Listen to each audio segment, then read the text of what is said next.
Bonjour, je vous remercie, messieurs les présidents et présidentes de l'association, monsieur le sous-préfet. Je vous remercie de nous accueillir aujourd'hui.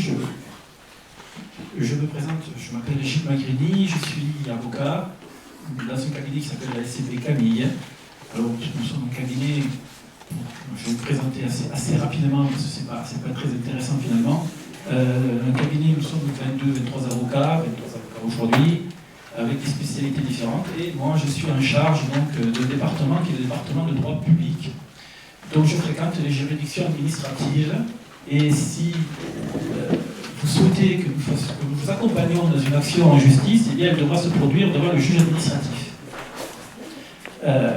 Alors, je suis ici en tant qu'avocat, mais pas seulement, mesdames et messieurs, pas seulement, parce que alors je ne devrais pas le faire, mais tant pis. Je suis un enfant de la République, moi. Je suis un enfant de la République, c'est-à-dire je dois être devenu avocat à la France. Il m'a permis de faire des études et de travailler, et ma foi, d'avoir réussi un petit peu dans la vie, je pense. Mais je sais aussi que la République, elle peut être terrible. Et vous en êtes effectivement l'émanation de ce que peut être la République. Mais je sais aussi, monsieur le sous-préfet, que l'on peut tordre la République. Alors c'est pas facile. Et si on veut avancer justement pour essayer de porter votre combat, le meilleur moyen de porter votre combat, il sera double, on va vous en parler, c'est effectivement devant les juridictions administratives, puisque c'est le juge administratif qui pourra reconnaître la responsabilité de l'État. Il l'a fait, on va en parler, mais justement, c'est le juge administratif qui pourra vous allouer une responsabilité, enfin, vous allouer une indemnité pour le préjudice moral que vous avez subi. Alors, tout est parti finalement, il n'y a pas bien longtemps, c'était l'année dernière, avec le jugement du tribunal administratif de Cergy-Pontoise, où, si je lis ce jugement avec le cœur, je trouve formidable, puisque c'est la première fois où le juge administratif a reconnu la responsabilité de l'État dans ce que j'appellerais le génocide harki. Mais si je fais du droit, et je suis là aujourd'hui pour faire essentiellement du droit devant vous, pour vous expliquer effectivement comment ça pourrait se passer si vous décidiez de mener une action en justice, si je fais du droit, je le trouverai intéressant, pardonnez-moi, intéressant parce qu'effectivement la responsabilité de l'État a été reconnue, mais mitigé parce que le juge administratif, qui ne l'oublions pas, monsieur le sous-préfet, vous le savez, c'est pas le juge du bien et du mal. Le juge administratif, il n'est pas là pour dire l'État c'est mal, les harkis, ils sont gentils, et effectivement ils ont subi un grave préjudice. Non, son office, c'est justement de faire du droit, et dans le cadre de cette procédure juridique, comme bien souvent, reconnaître la responsabilité de l'État, c'est très bien, mais ça ne coûte rien à l'État. Ça ne coûte rien à l'État. Puisque la personne qui a gagné devant le tribunal administratif de Cergy-Pontoise, effectivement, l'État a dit, vous avez raison, il y a un génocide harki, c'est la faute de l'État, mais je ne vous reconnais pas d'indemnité. Je ne vous reconnais aucune indemnité. Alors effectivement, ce jugement, nous y avons, avec mes associés, nous y avons plongé dedans quand nous avons rencontré M. Jafour, puisqu'effectivement, il faut, et M. le sous-préfet a insisté dessus, la cause harki, l'histoire harki, la quasi-totalité des Français, ils ne savent pas ce que c'est.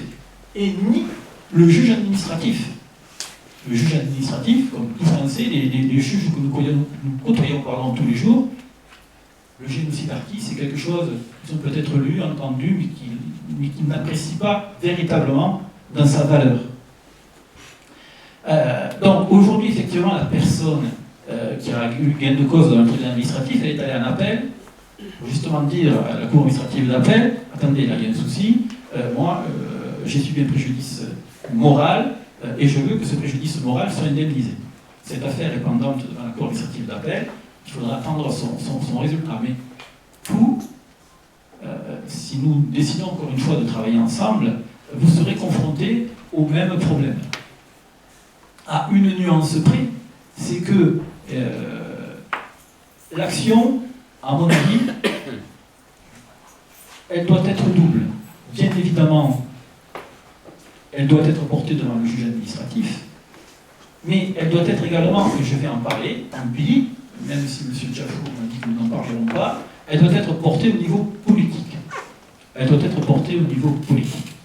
Et je crois que c'est votre union à tous, et non pas votre désunion, c'est votre union à tous, ça veut dire c'est le nombre de dossiers, de personnes qui saisiront le juge administratif, qui montreront au gouvernement, attention, là, il se passe quelque chose qui ne s'est jamais produit,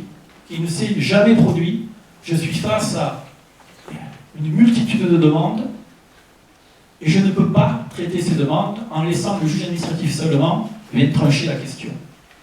C'est un débat que vous devez faire remonter au niveau du gouvernement. Le tribunal administratif a beaucoup de vertus, ça reste des magistrats qui appliquent le droit, mais l'autre souci du juge administratif, c'est qu'il met extrêmement longtemps à se prononcer.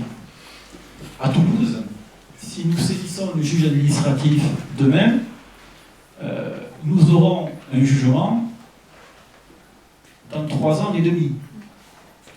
3 ans et demi, car ce n'est pas leur faute. Le tribunal administratif de Toulouse, ils ont 7500 requêtes en stock. Les pauvres gens, ils ne peuvent pas aller plus vite. Ils ne peuvent pas aller plus vite. Imaginez que nous gagnions.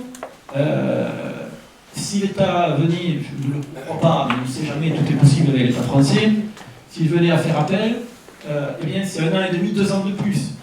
Donc voyez la ténacité dont nous devrons faire preuve pour aller jusqu'au bout des choses. Et je ne vous parle pas du Conseil d'État. Le Conseil d'État, là on ne fait plus du droit au Conseil d'État. Il ne faut pas le dire, mais le Conseil d'État, c'est bien souvent des décisions très politiques également. Donc c'est 10 ans.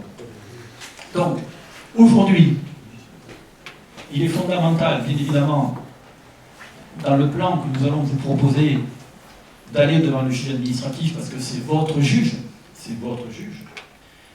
mais également, parallèlement, de mener une action qui sera entendue au niveau politique.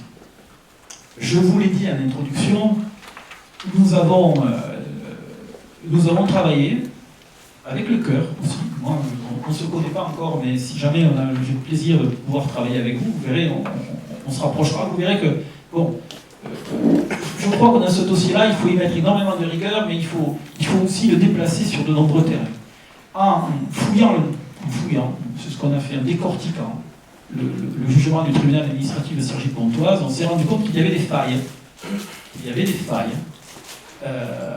Et que dans ces failles, à mon avis, il y a un terreau, une matière à faire évoluer et à faire changer les choses.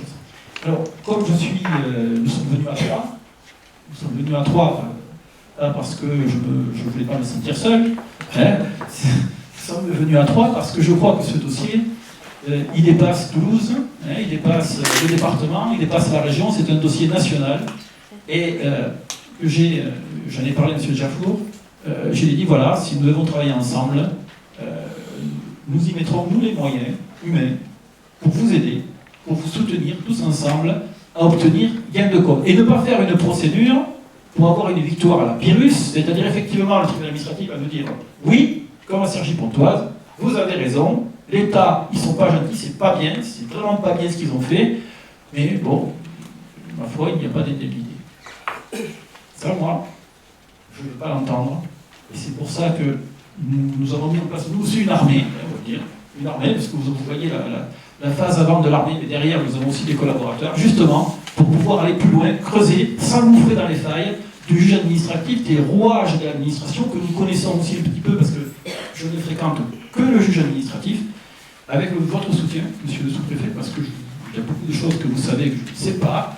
Je vais vous passer à la question, vous aussi, si on doit travailler ensemble, pour que vous nous aidiez, afin qu'on ne mette pas les pieds dans des pièges, puisque vous connaissez comment marchent vos semblables, alors que moi, je suis de l'autre côté de la barrière.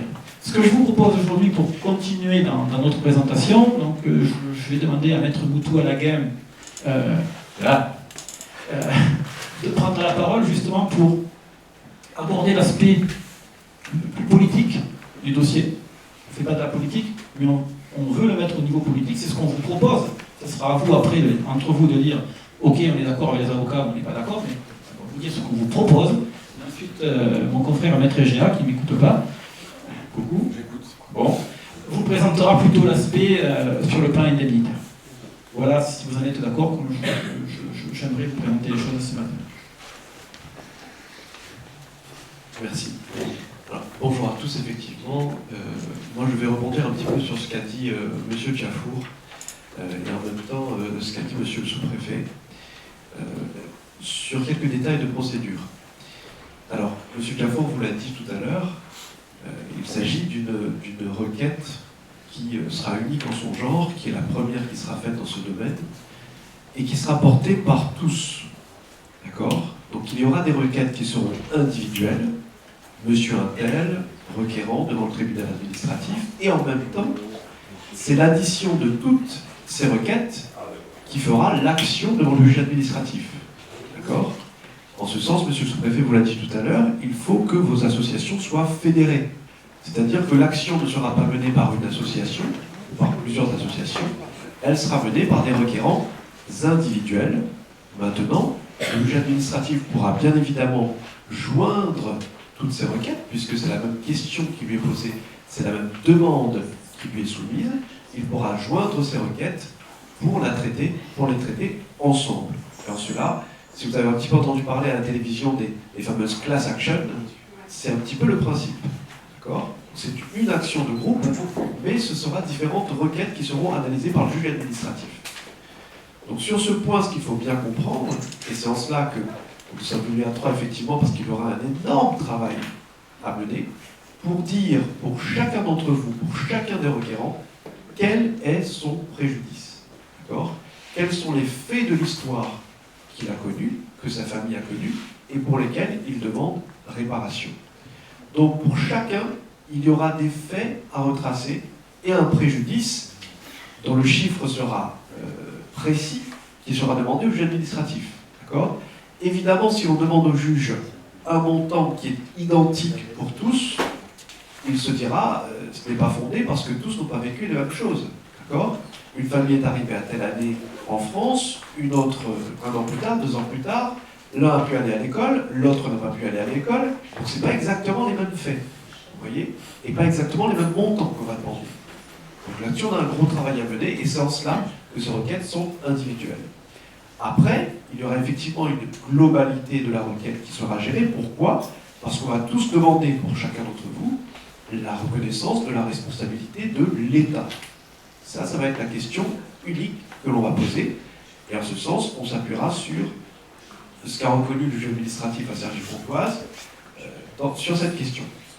Donc, là-dessus, c'est le premier point véritablement important. Il faut que vous soyez tous unis, d'accord, pour présenter différentes requêtes, mais qui sera perçue comme le juge comme une action énorme. Et là, j'arrive sur le terrain politique. Pourquoi ? Parce que le ministère, et même le président de la République, va voir cette action, cette énorme action, d'accord ? Et lui va faire l'addition des montants que chacun d'entre vous va demander. Et là, il va se dire, mon Dieu, on va devoir payer tout ça. Monsieur le sous-préfet, tout à l'heure, nous a indiqué, et vous le savez mieux que moi, que tous les présidents de la République et tous les membres de gouvernement ont annoncé différents plans. Emmanuel Macron, le Premier ministre, a encore annoncé un plan. Mais ce sont, comme vous le savez, des mesurettes. D'accord ? Là, on va leur dire, vous ne nous donnez pas justice de manière politique, nous allons demander la justice à la justice. Nous allons nous adresser aux bonnes personnes. Cette fois-ci, nous demandons au juge de nous rendre la justice. Et nous allons demander, tous ensemble, telle somme. Et c'est là que nous allons pouvoir avoir un levier d'influence sur le politique. Voilà. Voilà ce que je voulais vous dire. Bien évidemment, je suis là pour répondre à vos questions si vous en avez, si c'est prévu. Mais, si c'est pas prévu. Mais en tout cas, voilà. Sur la procédure, ce qu'il faut retenir, c'est qu'il faut absolument que nous ayons plusieurs requêtes, d'accord? Par requérant, par individu, par famille, pas par association. Et ensuite, nous allons nous occuper de présenter toutes ces requêtes au tribunal administratif, qui seront jointes en une action qui fera son effet de masse. Voilà, merci. Simplement pour préciser qu'effectivement, le tribunal administratif est habitué effectivement à traiter des requêtes conjointes, mais sûrement pas au niveau que vous allez lui proposer, ce qui indubitablement remontera au niveau de l'État. Et alors cet avantage, c'est que si l'État s'en empare, ça ne durera pas 3 ans et demi, 5 ans. Ce sera aussi pour vous une manière d'obtenir une reconnaissance dans un délai beaucoup plus court, puisque le politique prendra la main effectivement sur le juge administratif à ce moment-là, mais ce n'est pas parce que le politique prendra la main, puisque nous serons devant le ministère, que l'action de la tribunal administratif s'arrêtera. Pas du tout. Nous ferons les deux choses en même temps. L'action administrative se poursuivra, et si nous obtenons ce que nous souhaitons devant le juge, devant le ministère, mais nous pourrons envisager effectivement à ce moment-là de retirer l'action devant le juge administratif. C'est comme ça qu'il faudra faire. C'est comme ça. Merci. Bon, écoutez, je suis très heureux d'être parmi vous et je voudrais maintenant développer des points sur la question du préjudice, qui est sans doute la question la plus importante. Je voudrais vous expliquer pourquoi. Comme Maître Magrini vous l'a exposé tout à l'heure, la question de la faute de l'État n'est plus un problème. La faute de l'État, dans la question des harkis, dans la double question des lacunes profondes lors du rapatriement des harkis en 1962, première question. Deuxième question, des conditions de vie totalement dégradées, attentatoires à la dignité de la personne humaine, a dit le tribunal administratif. Donc on a reconnu, le tribunal administratif a eu des mots très forts, puisqu'il a reconnu que la façon dont vous avez été accueillis, la façon dont vous avez vécu dans les camps était attentatoire à la dignité de la personne humaine. Si vous savez, pour quelqu'un qui fait du droit public, la notion même d'attentat à la dignité de la personne humaine est née des camps de concentration et des camps d'extermination nazis. Donc c'est vous dire que le mot est très fort, et que la reconnaissance de la faute, elle est non seulement évidente, mais elle est marquée, soulignée de façon très profonde par le tribunal administratif. C'est un point très important. Donc la faute, elle y est. Il n'y a aucune difficulté pour faire reconnaître la responsabilité de l'État, la faute de l'État. En revanche, la grosse problématique, et vous en avez déjà parlé, mais je vais revenir dessus de façon plus précise, la problématique qui se pose est celle de la détermination du préjudice. Nous ne sommes pas, comprenez-le bien, nous ne sommes pas dans le cadre d'une responsabilité pénale. C'est-à-dire qu'on ne va pas condamner l'État parce qu'il aurait commis des crimes. Ce n'est pas du tout le propos.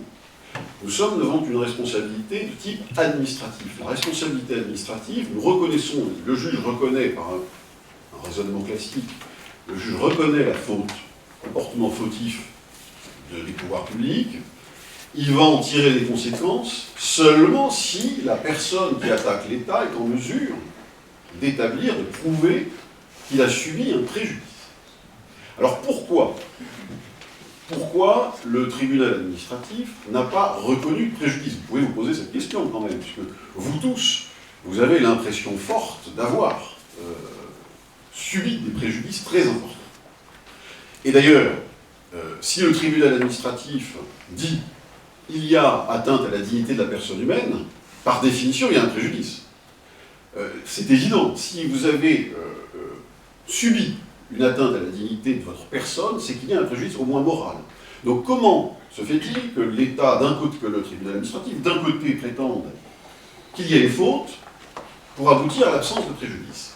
Eh bien, par un raisonnement qui est un raisonnement assez particulier, mais il faut bien comprendre, comme le disait tout à l'heure Maître Magrini, la question qui se pose au juge administratif est une question de responsabilité pécuniaire. À un moment donné, c'est exactement ça dont il s'agit. Et par conséquent, la question qui s'était posée devant le juge administratif a été résolue par lui par analogie avec une affaire qui a donné lieu à un avis du Conseil d'État à propos de la question juive. Et à ce propos, c'est un avis du Conseil d'État assez célèbre, rendu en 2009, l'avis Hoffman-Gleeman. À ce propos, dans cet avis du Conseil d'État, les conseillers d'État ont jugé, ont estimé, ont rendu un avis en estimant que l'ensemble des dispositifs qui avaient été votés par des lois successives avaient, en quelque sorte, réparé le préjudice qu'avaient subi les Juifs et leurs enfants, bien sûr, pour tous les crimes qui avaient été commis. C'est donc l'idée d'un préjudice qui est réparé, selon la formule du Conseil d'État, autant que faire se peut.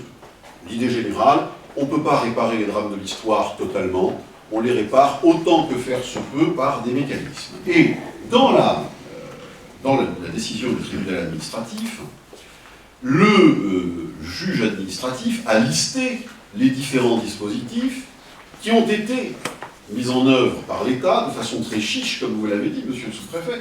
Et donc liste les dispositifs en disant, ben voilà, il y a eu la loi du 9 décembre 1974, il y a eu la loi du 16 juillet 1987, la loi du 11 juin 1994, la loi de finances, etc., et la loi de 2005, et du coup, le juge administratif a estimé que le préjudice dont se prévalait le requérant avait été réparé autant que faire se pouvait.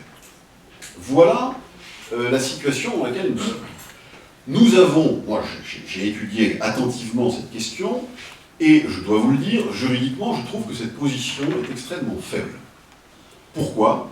Tout simplement parce que nous sommes sur le terrain de la réparation en droit administratif. Que vous, en tant qu'individu, en tant que futur requérant, vous allez demander la réparation d'un préjudice. Or, qu'ont fait les législations successives ? Elles se sont contentées de mettre en place des mécanismes d'indemnisation forfaitaire. À aucun moment en droit, les mécanismes d'indemnisation forfaitaire ne peuvent se substituer à un mécanisme de réparation. Donc nous avons là une piste juridique qui va nous permettre d'agir efficacement, j'espère, devant le tribunal administratif. Et c'est là où vous allez intervenir, et c'est là où la chose va être très importante. Il va de soi que si nous nous présentons devant le juge administratif avec des demandes toutes faites, avec des croix, avec des demandes indemnitaires équivalentes pour chacun d'entre vous, le juge administratif va rentrer dans la logique forfaitaire et nous dire « Ah bah oui, vous demandez un forfait, mais ce forfait il vous a déjà été versé. » Donc, avis Hoffman-Gleeman, votre préjudice a été réparé autant que faire se peut.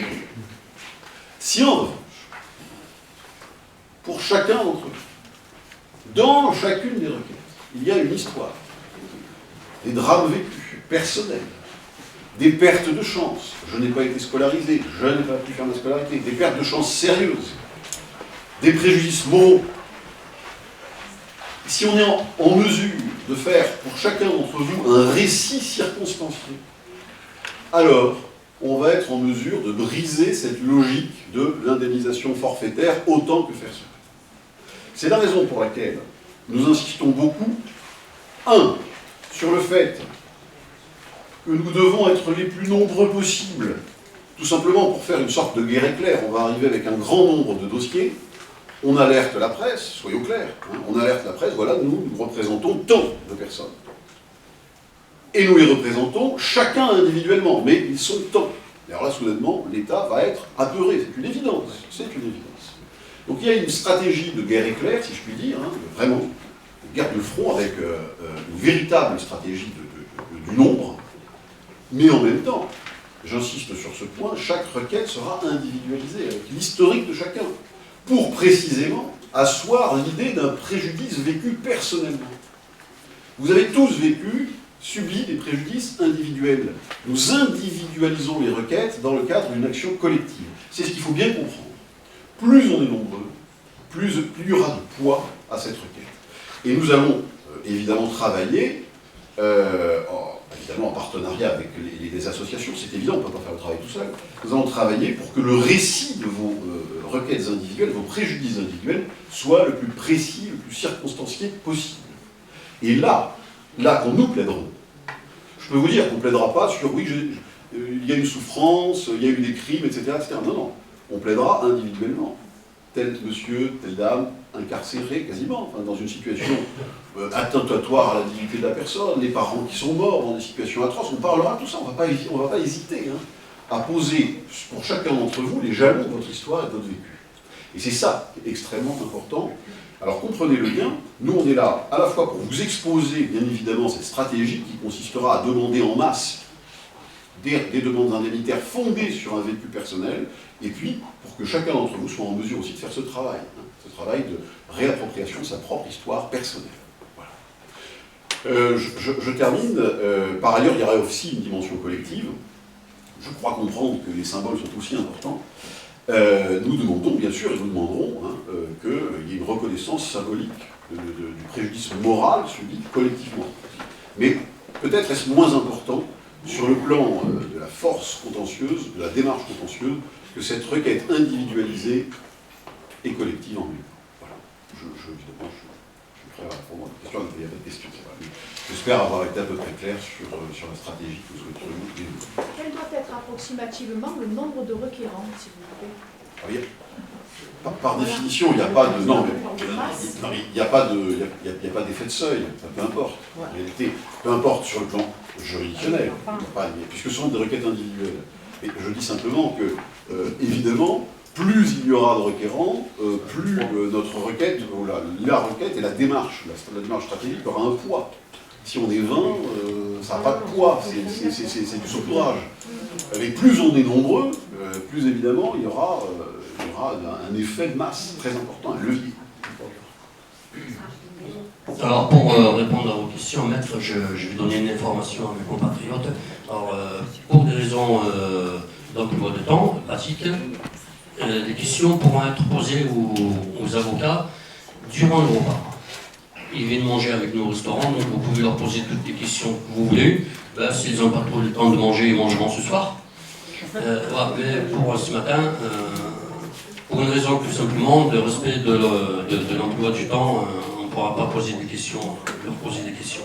Merci pour votre compréhension. C'est important, excusez-moi, mais nous on n'a pas prévu déjà de passer toute la journée avec vous. Et en même temps, on est là pour ça. Ah oui, mais vous pouvez leur poser des questions pendant le repas. Nous avons un emploi du temps à respecter, et je suis désolé, je l'ai déjà dit au téléphone. Donc, vous pouvez